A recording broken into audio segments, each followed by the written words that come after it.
2026-এ দাঁড়িয়ে আন্তর্জাতিক নারী দিবস। এই সময়টায় আমাদের চিন্তাভাবনার অনেকটা পরিবর্তন হয়েছে। কেন আন্তর্জাতিক নারী দিবস এইটা সম্পর্কে আমরা কিন্তু কম বেশি সবাই জানি।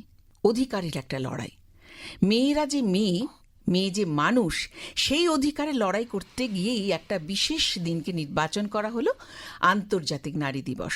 বিশ্বব্যাপী আন্তর্জাতিকভাবে আমরা নারীদের সম্মান দিতে চাই। তাই আজকে আমরা বসেছি সেই দিনটাকে উদযাপন করতে।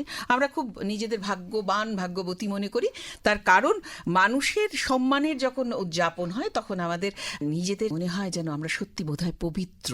সেই পবিত্রতাকে সামনে নিয়েই আমি আজকে যার সঙ্গে আলোচনা করতে বসেছি, মানে আজকের বিষয়টা যার কাছে ভীষণ বিস্তৃতভাবে জানবার একটা সুযোগ এসছে এবং যার জীবন অনেকটাই মেয়েদের জন্য কথা বলে, জীবন দিয়ে প্রমাণ করেছেন যিনি যে শুধুমাত্র অধিকার নয়, ভালোবাসাও সেখানে আসে, সম্মানও সেখানে আসে, পুরুষদের সাথে হাতে হাত ধরে চলাও আসে। কারণ এবছরের থিমটা যেহেতু গিফট টু গেইন, আমাদের একটু উদারমনা হওয়ার কথা বলে। আমার সাথে আজকে যিনি অতিথি, তিনি কিন্তু সেই বিশ্বাসে বিশ্বাসী। আমার মনে হয় সবার কাছে ভীষণ আনন্দের হবে আমি যদি নামটা বলি। তিনি হচ্ছেন সাংবাদিকতা থেকে চিত্র পরিচালক, অভিনয়, আরও অনেক গুণ। তার সঙ্গে কথা বলতে বলতে বেরিয়ে আসবে সুদেষ্ণা রায় আমাদের সঙ্গে আছেন। আজকের বিশেষ দিনে আমাদের এই অনুষ্ঠানে আসার জন্য অনেক অনেক ধন্যবাদ। দেখো, ধন্যবাদ তুমি আমাকে দেবে, আমি তোমাকে দেব, কারণ মানুষের সঙ্গে যোগাযোগ স্থাপনই হচ্ছে আমার মূল মন্ত্র।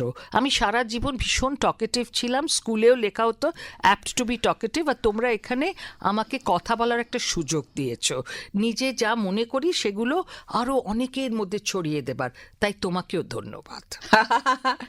সাংবাদিকতা থেকে চিত্র পরিচালক, এবং আমি যদি বলি কন্টেম্পোরারি মানসিকতার সঙ্গে আপনি প্রত্যেক দিন সেই কথা বলেন, আমরা শুনি নানা জায়গায়। 2026 সালের এই আন্তর্জাতিক নারী দিবস কিভাবে দেখেন? দেখো, এখন অনেক পরিবর্তন হয়েছে। আমার ছোটবেলা থেকে আমি যখন নিজের অধিকার কায়েম করার জন্য লড়াই করছি, সেই সময় থেকে অনেকটা আমরা এগিয়ে এসেছি। আমি যখন প্রথম সাংবাদিকতা আরম্ভ করি, আমি একটি পত্রিকায় সাংবাদিকতা করি যেটা ডেইলি নিউজ পেপার ছিল, যেখানে প্রথম একজন মানুষ গৌর কিশোর ঘোষ, তিনি বলেছিলেন যে আমি রেগুলার জার্নালিস্ট হিসেবে মেয়েদের নেব, এবং তখন তাকে বলা হয়েছিল যে মেয়েরা, আমরা যেহেতু ওয়েজ বোর্ডের আন্ডারে ছিলাম জার্নালিস্টরা, তাই নাইট শিফট তো মেয়েরা করতে পারবে না। তখন উনি বলেছিলেন না, সমান অধিকার যখন সবাই সমানভাবে কাজ করবে, নাইট শিফট করবে। আবার মেয়ে বা ছেলে কি, যারা সাংবাদিক তারা সাংবাদিক, তাদের ওরকম জেন্ডার ডিভাইড করবে না। তো সেইটা থেকে আমার জীবনে আমিও এটা মনে করি যে জেন্ডার ডিভিশন, আর এখন তো আরও বেশিও করা যায় না। আমার অবয়বটা মহিলার হলেও আমার কিন্তু মনটা পুরুষের মতো হতে পারে, আমার অবয়বটা পুরুষের মতন হলে আমার মনটা নারীর মতো।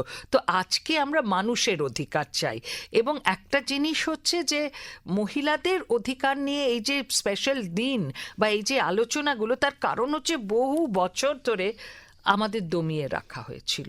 কিন্তু আজকে যেটা হয়েছে যে মহিলারা এগিয়ে আসছেন, বলছেন, নিজেদের মতামত জানাচ্ছেন।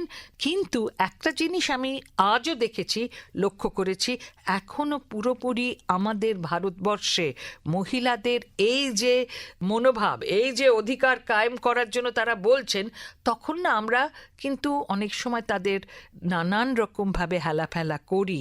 আমরা বলি এটা তো মেয়েরা বলে না, এই ভাষাটা উনি কেন ব্যবহার করছেন, উনি বড্ড আগ্রাসী। এটাও কিন্তু ভুল, এই ধারণাটাও আস্তে আস্তে চেঞ্জ করতে হবে। আমার বেলায়ও যেরকম করতে হয়েছে, আমার মাকেও আমি দেখেছি, আমার ছেলের বউকেও আমি দেখছি। আমার মেয়ে নেই বলে মেয়ের কথা বলতে পারছি না, কিন্তু এটা বুঝতে হবে, আমি খুব ডেফিনেট হব। এবং ধরুন আগে যেরকম ছিল যে একটি পুরুষ, ওরা যেরকমভাবে কথা বলে, সেই কথা বলাটাকে আমি বলছি না যে কথা বলাটা বা যে ভাষা তারা ব্যবহার করে সেটাকে আমি সমর্থন করছি না, কিন্তু মহিলারাও করতে পারেন, না করার কিছু নেই। বহুদিন আগে আমার এক বন্ধু বলেছিলেন যে জানিস তো মহিলারা কাঁদে কেন? আমি বললাম কেন? বলে যখন খুব গালাগাল দিতে ইচ্ছা হয় তখন তোরা নিজেদের মধ্যে ওটা ঢুকিয়ে নিস, সেই রাগটা, গালাগালটা দিতে পারিস না তো তাই জন্য কাঁদিস, আউটবার্সটা সেইটা হয় চোখের জল দিয়ে। চোখের জল দিয়ে, তাই জন্য। তো এখন আমরা সেইখানে রুখে দাঁড়াতে পারি, আমরা বলতে পারি। তাতে অবশ্য আমিও শুনেছি, ও তুমি বড্ড আগ্রাসী। ঠিক আছে, এটা মেনে নিতে হবে। পুরুষ চিরকাল আগ্রাসী ছিল, এখন আমরাও আগ্রাসী যেখানে দরকার। একটা জিনিস জানবেন যে অ্যানিমাল ইনস্টিংক্ট এরকম, সন্তানের ক্ষেত্রে কিন্তু বাবার থেকে মা বেশি আগ্রাসী সারা জীবন। সারা জীবন, ঠিক তাই। কিন্তু তোমার দিদি একটা তো সুবিধা আছে, তোমার এই কথাগুলো বলার একটা জায়গা আছে। তুমি একজন মিডিয়া পার্সন, সেটা কখনো লিখে তুমি বলেছো, কখনো চিত্রের মাধ্যমে, চলচ্চিত্রের মাধ্যমে তুমি সেই কথা বলার সুযোগ পেয়েছো। কিন্তু যারা ধরো সেই সুযোগটা পায় না, তোমার মতো, তোমার কথায় যদি বলি, ওই যে প্রচণ্ড রাগটা কেঁদে বেরিয়ে আসে, সেই কাঁদার দিনটা বোধহয় এখন খানিকটা হলো শেষ হয়েছে। এখন সোশ্যাল মিডিয়া, ঠিক। আমি একের পর এক মহিলা দেখছি যারা সোশ্যাল মিডিয়া মারফত, এবং এটা নিয়েও লোকে কিন্তু ক্রিটিসাইজ করছে, হ্যাঁ সব বলার কি দরকার, সত্যি বলার দরকার, হয়তো সব কিছু নয়, কিন্তু এটা বললে মানুষের ক্যাথারসিস হয়। আমি বহু বছর আগে আমার মার গল্পে ফেরত যাচ্ছি। মাকে একবার, মা খুব রেগে গেছে, হয়তো বাড়িতে কারুর সঙ্গে আমার দিদি কিছু বলেছে, এ করেছে, কিন্তু উনি বলতে পারছেন না যাতে বাড়িতে কোনো রকম বিবাদ না হয়। তো মা আমাকে বলেছিল, কি করি বলো তো? আমি বললাম, তুমি শোনো, একটা কথা বলছি, তুমি আমাকে এত না বলে তোমার যা যা মনে হয়, যা যা মনের কথা, যার সম্বন্ধে তোমার যা বলার, তুমি লিখে রাখো। সত্যি কথা বলতে কি জানো, উনি লিখেছেন, এবং উনি মারা যাবার পর আমি বইটা দেখেছি, তার প্রথম ছত্রে উনি লিখেছেন, আরম্ভই করেছেন, ঝুমু আমার ডাকনাম, আমাকে বলল যে যা যা তোমার বলার তুমি লিখে ফেলছো না কেন? তার মানে ও কি বিরক্ত হচ্ছে? আমি ওকে কি বিরক্ত করি? আমি কি ওকে বারবার এই আমার মনের কথাগুলো বলে ওকে আমি বিব্রত করি? তাই কি ও আমাকে লিখতে বলেছে? এখন পড়তে গিয়ে আমার কান্না পাচ্ছে। আমি কিন্তু সেই জন্য বলিনি, আমি বলেছিলাম যে তুমি লিখে ফেলো, তাহলে দেখবে তোমার। এবং সত্যি কথা, মা ওর জার্নালটা প্রায় 3টে ডায়েরি লিখেছেন, এবং তার ছোটবেলার কথা, সেই সময়কার কথা, কার কার উপরে রাগ হয়েছে, কেন উনি বিয়ে করেছেন, কি করে আমার বাবার সঙ্গে ওনার প্রেম হলো, সমস্ত লিখেছেন। খুব সাদামাটা, বইয়ের মতন বা নভেলের মতো নয়, কিন্তু আমার কাছে ওটা একটা ট্রেজার। এবং ওই লেখার ফলে উনি কিন্তু অনেকটা মনের জোর ফিরে পেয়েছিলেন। এটা আমি বলছি, মার যখন 75-77 বছর বয়স, তখন আমি ওনাকে বলেছিলাম। তো আমার মনে হয় আজকের দিনে, তখন তো সোশ্যাল মিডিয়া নেই সেইভাবে, তো আজকের দিনে অনেকেই তাদের মনের কথা সোশ্যাল মিডিয়ায় বলে, ব্লগ করে, কথা বলে। আমি একজন মহিলাকে দেখেছি যিনি অত ভালো ইংরেজি বলতে হয়তো পারেন না, কিন্তু উনি অনায়াসে একা একা ব্লগে বলছেন, এবং অনেক সময় উনি নানান সিনেমা, নানান জিনিস নিয়ে এমন সব মতামত দিয়েছেন যেটা সত্যি খুবই ডিফারেন্ট। এবং একজন মানুষ একটা বাড়িতে বসে কিরমভাবে ভাবছে, মহিলারা ওই 4 দেওয়ালের গণ্ডির মধ্যেও কিন্তু তারা ভাবতে পারে, এবং এইটা তাদের জানলা খুলে দিয়েছে। ঠিক। প্রত্যেকটি মেয়ে, প্রত্যেকটি মানুষ, বিশেষ করে মেয়েরা যেহেতু অবহেলিত, অনেকটা পিছিয়ে পড়া, তাদের কথাই বারবার বলতে হবে আজকের দিনে, যে প্রত্যেকে তার এক্সপোজার চায়, তার নিজেকে জানাতে পছন্দ করে, রেকগনিশন যাকে বলি আমরা। তো তুমি কি সুন্দর করে বলে, সোশ্যাল মিডিয়া কিন্তু একটা প্ল্যাটফর্ম যেখানে নিজের দুঃখগুলো, নিজের অভিমানগুলো, নিজের কথাগুলো জানানোর একটা জায়গা আছে। আনন্দগুলো আমার বাড়িতে শান্তিনিকেতনে আমার যে কেয়ারটেকার, তার 3 মেয়ে, 2 মেয়ে এখানে থাকে, আর 1 মেয়ে সাঁইথিয়ায় ওদের দেশের বাড়িতে থাকে। তো একবার ওর মা খুব ইয়ে করে বলছে, মেয়ে পড়াশোনা করছে না, তখন তার 14 বছর বয়স, 2024 সালে আমি ওর বিয়ে দিয়ে দেবো। আমি গিয়ে অনেক কষ্ট করে করে ওকে আলাদা করে দেখলাম, মেয়েটি স্পোর্টসে ভীষণ ভালো, আর হয়তো পড়াশোনায় তেমন ভালো নয়, কিন্তু তার ইচ্ছে নেই, সে ফার্স্ট জেনারেশন। কিন্তু আস্তে আস্তে তাকে আমি এখন বলেছি, সে বলেছে যে আমার একটা ফোন চাই। আমি বলছি, আমি ফোন দেব, তুমি যেদিন মাধ্যমিক পরীক্ষা দেবে, পাশ করো না করো, মাধ্যমিক পরীক্ষাটা যেদিন বসবে, তারপরে আমি তোমাকে ফোনটা দেব। ওটাও কিন্তু ওর বিকাশের জন্যই দেব, কিন্তু এখন আমি দিচ্ছি না, কারণ আমি তো ওখানে নিয়ন্ত্রণ করার মতো নেই, আর ওর বাবা মাও নিয়ন্ত্রণ করতে পারবেন না, কারণ তারা একদমই পড়াশোনা কিছু জানেন না। কিন্তু এই বলাতে মেয়েটি এখন স্পোর্টসেও ভালো করছে, মোটামুটি মন দিচ্ছে, ছোট মেয়েটি এবারে 70% নাম্বার পেয়েছে, যে 5 নম্বরই সেরম পেত না, আজকাল তো পাস ফেল বলে কিছু নেই, কিন্তু করছে। তো আমার মনে হয় মেয়েদেরও এটা বলার এবং একটা জায়গা ছোটবেলা থেকে তৈরি করে দিতে হবে। এবং ওই মেয়েটি, আমি ওকে যখন বলেছি এই তোর কি ভালো লাগে, রান্না করতে, বলছে না রান্না করতে ভাল লাগে না। তো একটা মেয়ে, ওর মা বলছে ভালো লাগে না হলে হবে, বিয়ে হলে কি হবে, আমরা সেটা পরে ভাববে।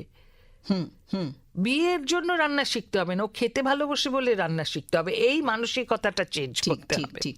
তার মানে এই যে একটা চ্যালেঞ্জের কথা বলি না, যে প্রতি মুহূর্তে মেয়েদের একটা সোশ্যাল চ্যালেঞ্জ একটা কিন্তু আছে, কারণ তাকে নিজের মতো করে বাঁচতে দিতে হবে। একদম, হ্যাঁ, এটা তো রাইট। এবং সেই চ্যালেঞ্জটাকে ফেস করার জন্যে আশেপাশের আরো মহিলাদের পাশে এসে দাঁড়ানো দরকার, একদমই। সঙ্গে সঙ্গে কিন্তু পুরুষরাও। কিন্তু আজকে আমরা যদি একটু স্ট্যাটিস্টিক্স দেখি, সেখানে মানসিক সমস্যা, বিকৃতি, সুইসাইড, এই স্ট্যাটিস্টিক্সটা কিন্তু প্রমাণ করে কোথাও কিন্তু মেয়েরা ভালো নেই। দেখো, স্ট্যাটিস্টিক্সটা ভালো নেই যে তুমি বলছো, এই স্ট্যাটিস্টিক্সটা যে হয়েছে এটাই হচ্ছে সবচেয়ে বড় ভালো থাকার জায়গা। কারণ এর আগে একদম মেয়েরা তাই। চলে গেল, তারা সুইসাইড একদম তাই। করলো না, তাদের খুন করা হলো না, তাদের তাড়িয়ে দেওয়া হলো, সেটা নিয়ে কারুর মাথা ব্যথা নেই। এখন যে একটা মাথা ব্যথা শুরু হয়েছে, মেয়েদেরও যে একটা মাথা আছে সেটা নিয়ে ভাবা হচ্ছে, এটাই বড়। খুব সম্প্রতি আমার বাড়িতে ওই দুটি মেয়েকে যে পড়ায়, সেই মেয়েটি আমাকে ফোন করে বলল, আমার পাড়ায় একজন মহিলা বৃদ্ধা ঘুরে বেড়াচ্ছেন, কিচ্ছু বলতে পারছেন না। আমি দেখলাম মেয়েটি অনেক চেষ্টা করছে, কাউন্সিলরকে বলছে, নানান জায়গায় বলছে, এবং সেই মেয়েটি কিন্তু একেবারে পুরোপুরি রুরাল বেঙ্গলে মানুষ হয়েছে, এবং সে স্কুটি করে বিভিন্ন জায়গায় ঘুরে বেড়ায়, টিউশন করতে যায়। মেয়েটির বয়স কত হবে, 25-26 হবে। সে প্যান্ট শার্ট পরে ঠিক পড়াতে চলে যাচ্ছে। আর এইটাই হচ্ছে নতুন মহিলা, আমাদের মতো নয়। এবং সে সোশ্যাল মিডিয়ায় এই রকম ধরনের জিনিস নিয়ে বলছে। এবং সে একটা জিনিস বলল যেটা আমার খুব খারাপ লাগলো, যে যখন হয়তো পুলিশে অতটা ওর কথা শুনছে না, তখন ও বলছে যে আমাকে জানেন তো, পাড়ার লোক বলছে কি হলো তোর সমাজ সেবা, এত যে সমাজ, এটাও কিন্তু আছে। ঠিক, এই জায়গায় মানসিকতা পরিবর্তন দরকার। কিন্তু ওই মেয়েটিকে আমি স্যালিউট করি, যে ওখানে ও মানুষ হয়েও, এটাই হচ্ছে আমাদের নিউ বেঙ্গল, এরাই হচ্ছে নিউ ইন্ডিয়া। এই মহিলারাই কিন্তু এগিয়ে আসবে, এবং এটা বাংলা থেকেই আসবে। বাংলার মেয়েরা কি সদর্থক ভাবনা, বাংলার মেয়েরা খুব সচেতন। ঠিক। দিদি, তুমি যেহেতু চলচ্চিত্র করো, তোমার একটা উইপেন আছে আর একটা, যে সমাজকে, মেয়েদেরকে সচেতন করার, তাদের মাইন্ডসেটটাকে বদলানো। তোমার চলচ্চিত্রের একটু কথা বলে, যে তুমি কতটা মেয়েদের নিয়ে ভেবেছো, বা তোমার চলচ্চিত্রের মধ্যে মেয়েদেরকে কিভাবে প্রজেক্ট করার কথা ভেবেছো? আমি আলাদা করে মেয়েদের নিয়ে ভাবিনি, আমি কন্টেন্ট ভেবেছি যার মধ্যে স্ট্রং মহিলারা আছে। প্রথম দিকে আমি একটি ছবি করেছিলাম শুধু তুমি, সেখানে কোয়েল আর প্রসেনজিৎ ছিল। সেই গল্পে কিন্তু তখন আমরা দেখিয়েছিলাম অনেক বয়সে বড় একটি মানুষের প্রেমে একটি ইয়াং মেয়ে পড়ছে। এর পরবর্তীতে আমি যখন ক্রস কানেকশন করেছি, সেই ছবিতে ছেলে মেয়ে সবার সম্পর্কটা আস্তে আস্তে, সমস্ত সম্পর্কগুলো আমাদের চেঞ্জ করছে, তো পরিবর্তন হচ্ছে।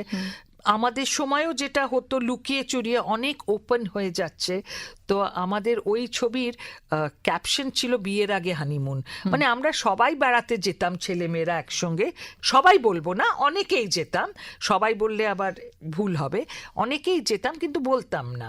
তো এই ছবিটাতে সেইটা দেখিয়েছি। বাপি বাড়ি যা বলে আরেকটা ছবি করেছিলাম, সেটাও ছিল যে coming up of relationship between male and female. আমাদের এখন কিরম পরিবর্তনশীল সমাজে কিভাবে সেটা হচ্ছে।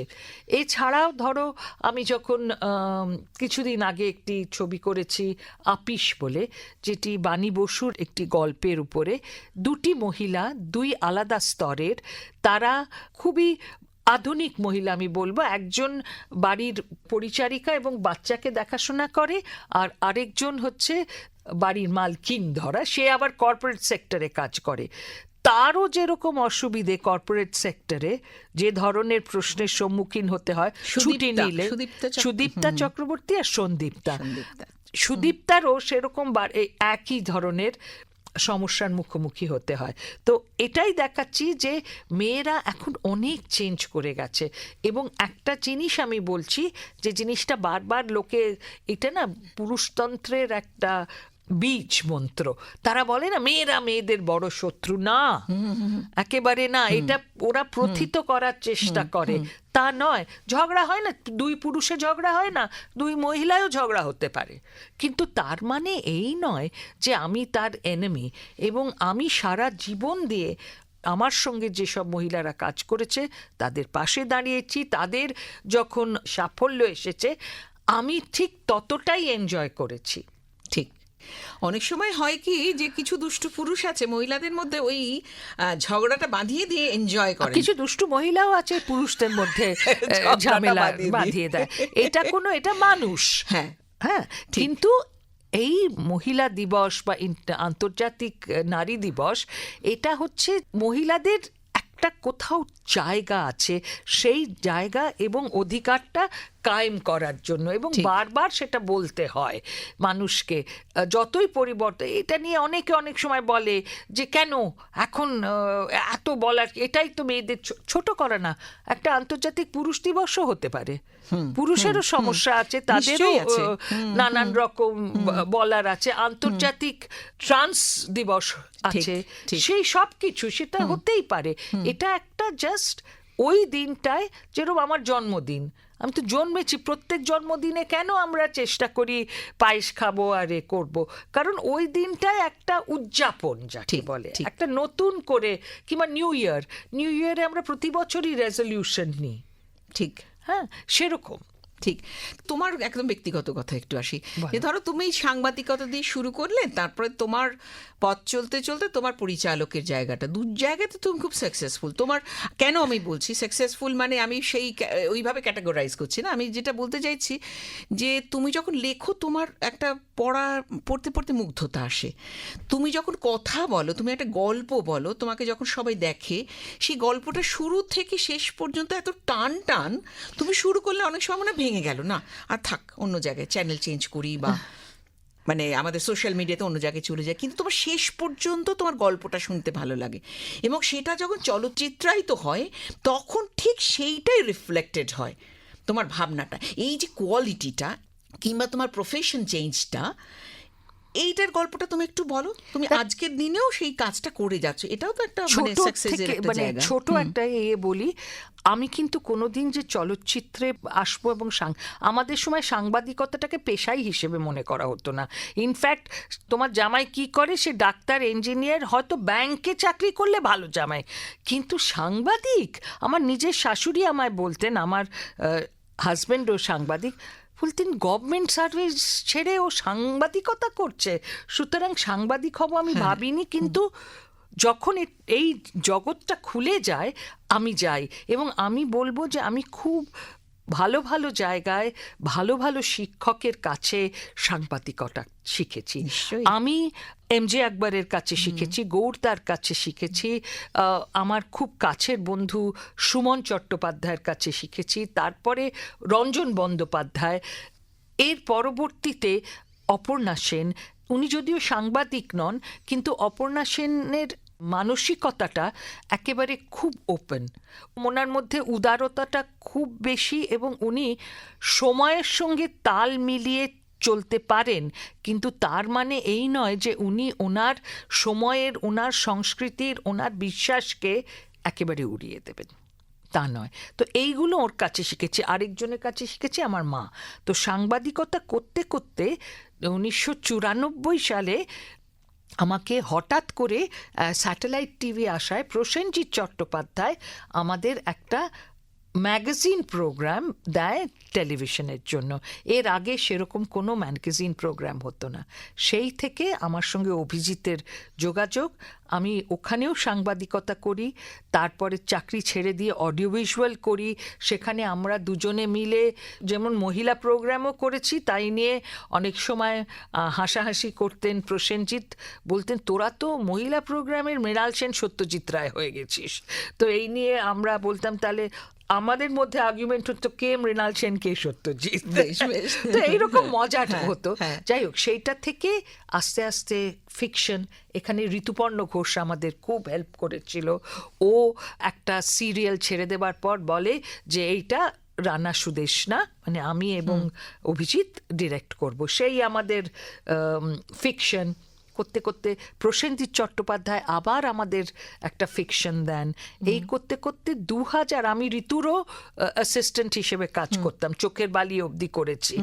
তারপরে এবং যখন ওখানে কাজ করছি তখন আমি তো কোনো ফিল্ম স্কুলে যাইনি, আর এর আগে আমি কোনোদিন শুটিংও করিনি। ওই ক্যামেরার সামনে যা করেছি, পেছনে কি কি নাটক করেছি, কিন্তু অভিনয় করেছি, অভিনয়, কিন্তু ক্যামেরার পিছনে তো কাজ করিনি। এইগুলো সমস্ত শিখতে আরম্ভ করি।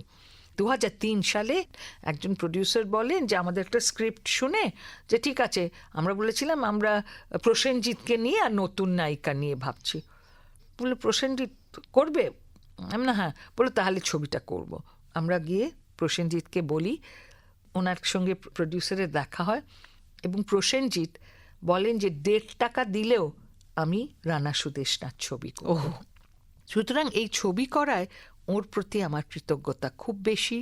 ঋতু তো আছেই, অপর্ণা সেনও আছে, প্রভাত রায়, ওর সঙ্গেও কাজ করেছি।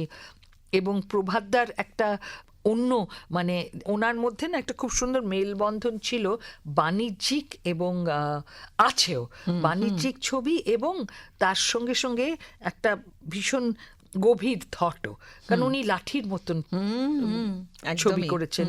তারপরে শ্বেত পাথরের থালা।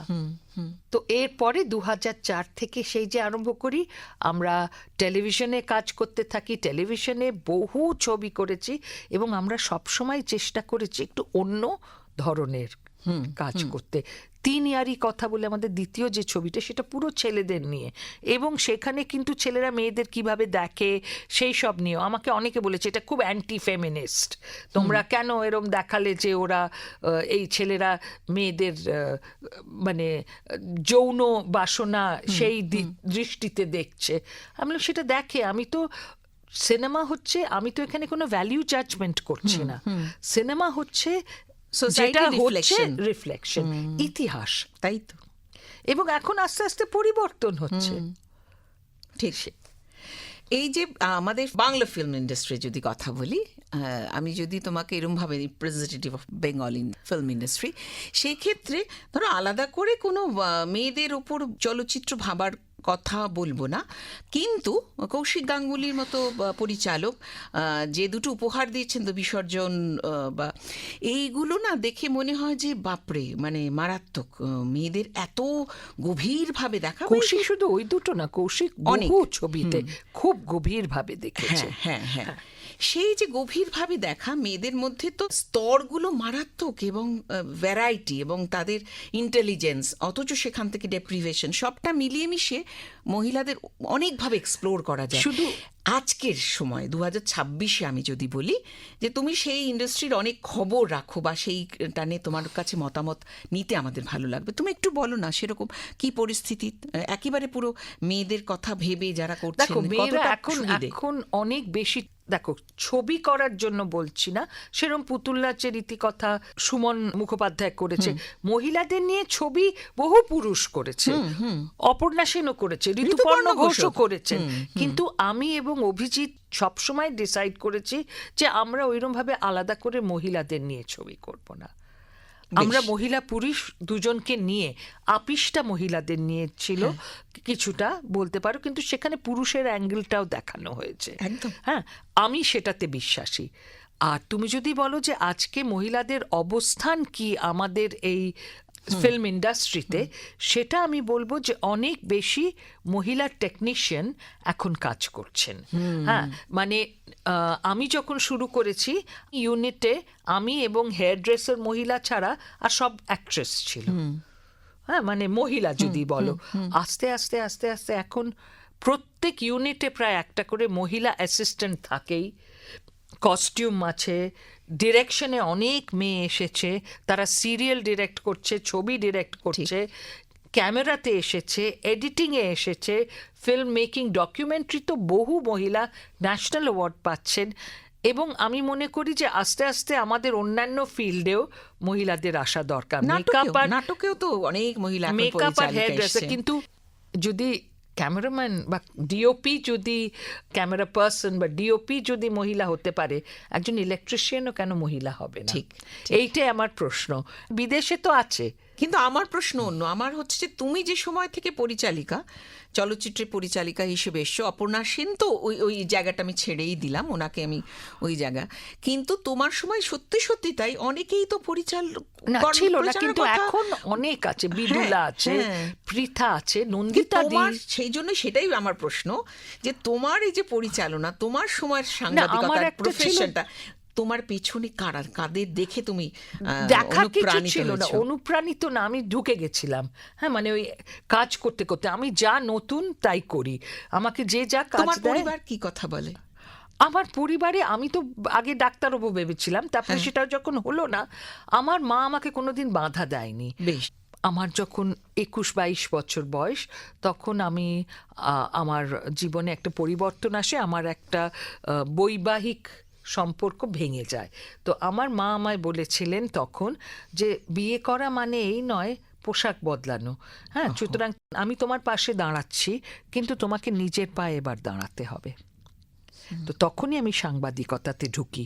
তারপরে আমি যাই করেছি, মা সবসময় বলেছেন যে এটা করছো কিন্তু একটু ভেবে নাও যে এটা তুমি সাস্টেন করতে পারবে কিনা। কিন্তু সেটা আমি পেরেছি, এবং মা আমার পাশে সর্বক্ষণ ছিল। এবং আমার সঙ্গে, আমি তো বললাম, আমাকে হেল্প করেছে যারা, তাদের মধ্যে প্রসেনজিৎ একজন, তাদের মধ্যে ঋতুপর্ণ ঘোষ, অপর্ণা সেন তো বটেই, রীনাদি আছেন, প্রভাতদার কথা বললাম, হরনাথদাকে বহুদিন আগে থেকে চিনি। এরা সবাই আমাকে না হেল্প করেছে, এবং ইন্ডাস্ট্রিতে কখনো এরা আমাকে মেয়ে বলে আলাদা করে রাখেনি। আমি কিন্তু এদের সবার সঙ্গে মিশতে পেরেছি। তার কারণ হয়তো পসিবলি যে আমি ইন্ডাস্ট্রিতে এসেছি যখন, তখন আমি অলরেডি সাংবাদিকতায় অ্যাসিস্ট্যান্ট এডিটর একটা কাগজের, এবং ভীষণ পপুলার কাগজের। সুতরাং সাংবাদিক হিসেবে আমার একটা জায়গা ছিল। কিন্তু তার পরবর্তীতেও এরা প্রত্যেকেই। কিন্তু আমার শেষ প্রশ্ন, আমরা একটু এবারে এত আড্ডার পরে মনে হচ্ছে যেন যে না শেষ হলেই ভালো হয়, তবুও বলবো, এই যে তুমি আজকেও সুইট 16, তো এইটা রহস্যটা তো তুমি যদি একটুখানি বলো, যদি বলতে না চাও আমাদের কোনো জোর না না, করবো না। কোনো বলতে না চাওয়ার কিচ্ছু নেই। প্রথম হচ্ছে আমার অনুপ্রেরণা এই বিষয়, একজন মহিলা যিনি 80 বছর বয়সেও সুইট 16, তিনি হচ্ছেন অপর্ণা সেন। হ্যাঁ, এবং যেভাবে উনি নিজেকে ধরে রেখেছেন মনের দিক থেকে, শরীরের দিক থেকে, এটা অসাধারণ। আমি এরকম অনেক এক্সাম্পল, আমার মা, তিনি মারা যাবার 1 বছর, কোভিডের ইয়ারটা ছাড়া বাকি সময় রোজ নতুন যা হচ্ছে সেগুলোকে উনি গ্রহণ করছেন। এটা একটা বড় জিনিস, যে যা কিছু নতুন হচ্ছে বা নতুনদের সঙ্গে কাজ করা, এটা হচ্ছে একটা বড় জায়গা। তাই আমি এখন চাই যে আরও বেশি ইয়াং ছেলে মেয়ে আমার সঙ্গে কাজ করুক, আমি তাদের সঙ্গে কাজ করি, আমি তাদের সঙ্গে গল্প করি। আমি আমার নাতির সঙ্গেও এই নিয়ে কথা বলি, সেও আমাকে গল্প বলে, এবং সে নিজে বানিয়ে বানিয়ে গল্প বলে। আমি ওকে মহাভারত, রামায়ণ এসবের গল্প বলি। তারপরে ওকে আমি একদিন মনসার গল্প বলেছি। তো মনসার গল্প বলার পর ও আমাকে হঠাৎ বলল, আমি জানি মনসার একটা দিদি আছে। আমি বললাম, কে আবার ওর দিদি? তখন বলছে, না, মনসার একটা দিদি আছে যার নাম মেডুসা, সে কিন্তু ইউরোপে থাকে। আচ্ছা, মেডুসারও মাথায় সাপ আরিয়ে, ওকেও কিন্তু লোকে খারাপ বলতো। তো এই যে নতুন প্রজন্ম যেরকম ভাবছে, আমি এদের সঙ্গে সর্বক্ষণ কথা বলি, আমার ছেলের সঙ্গে কথা বলি। এআই নিয়ে লোকের এত ভীতি, কিন্তু ভীতি না করে এটা কি সেটা জানার চেষ্টা করি। কি করে আমি নিজের কম্পিউটার, যখন কম্পিউটার প্রথম এলো, আজকে ভাবা যায় সেটা ছাড়া কাজ করছি। প্রথম এলো সেই, এই কম্পিউটার আমার কাজ নিয়ে নেবে, এই করবে। আজকে যাকে জিজ্ঞেস করছি তার ছেলে মেয়েই ওই আইটি সেক্টরে কাজ করে। আর আমার আরেকটা জিনিস হচ্ছে phone is a necessary evil. যেরকম টাকা ছাড়া যেরকম জীবন দুর্বিষহ, আবার টাকাও অনেক কিছুর দিয়ে দেয়, মূলে রয়েছে, অনেক বদ অভ্যাসের মূলে। ঠিক ফোনটাও তুমি সেটা কিভাবে ব্যবহার করছো তার উপরে নির্ভর করে। তো এইভাবে মনটা খোলা রেখেছি, ভীষণ ঘুরতে ভালোবাসি বন্ধু বান্ধবের সঙ্গে, এবং পুরনো নতুন আমি কোনো বাছবিচার করি না, ছেলে মেয়ে অন্য জেন্ডার কোনো বাছবিচার নেই, প্রত্যেকেই আমার বন্ধু। ঠিক, তুমি এমনই থাকো। আসলে আমরা তো অনেকেই যারা তোমাকে ফলো করি, তোমাকে ভালোবাসি, অনেকের তুমি অনুপ্রেরণা। এই অনুপ্রেরণা হয়েই তুমি থাকো, আর এরকম জলই থাকো, সকলের সাথে মিলেমিশে খুব ভালো থাকো, সুস্থ থাকো, আর তুমি যেরকম কাজে আছো সেরকমই কাজে থাকো। আজকে আন্তর্জাতিক নারী দিবসে তোমাকে পেয়ে বড্ড ভালো লাগলো, কারণ এই আড্ডাটা হয়তো আজকের জন্য শেষ না হলে ভালো, তো আরেকটুখানি যদি এগিয়ে নিয়ে যেতে পারতাম আমাদের ভালো লাগতো, কিন্তু তবুও এখানে বলতে হবে যে আবার তোমার সঙ্গে দেখা হবে। নিশ্চয়ই দেখা হবে। আর আমি সবাইকে বলতে চাই যে আমি সবাইকে ধন্যবাদ জানাচ্ছি, আমাকে যে কথা বলার এবং কমিউনিকেট করার একটা জায়গা এখনো দেওয়া হচ্ছে।